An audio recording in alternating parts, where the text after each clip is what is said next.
रोज सकाळ संध्याकाळी तर आपण देवाची पूजाच करतो, पण रोज संध्याकाळी मी काय करते, आपले श्री स्वामी समर्थ यांचे ना नित्य मानस पूजा नावाचं एक छोटंसं पुस्तक मी मंदिरातून आणलेलं आहे, ते वाचते. त्याच्यानंतर काय करते बघा, राम नामाचा जप लिहित असते. असं पुस्तक आहे, त्याच्यावर राम नाम लिहित असते. त्याच्यानंतर शनिवार असला की काय करायचं, ते मुद्दामून हनुमान चालिसेचं वाचन करते.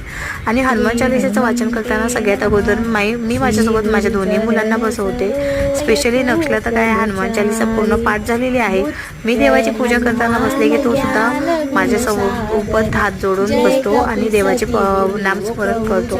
आणि सगळ्यात महत्त्वाचा माझा हा नियम आहे की मुलांना लहानपणापासूनच आपण देवाची भक्ती करायला शिकवायला पाहिजे. त्यांच्यावर लहानपणापासूनच आपण हे थोडेफार असे संस्कार करायला पाहिजे, कारण की सगळ्यात महत्त्वाचं आपलं श्रद्धास्थान आपले देव आहेत आणि आपण त्यांच्यावर विश्वास हा ठेवायलाच पाहिजे. त्यामुळेच मी मुलांना हे लहानपणापासून शिकवत आहे. श्री स्वामी समर्थ.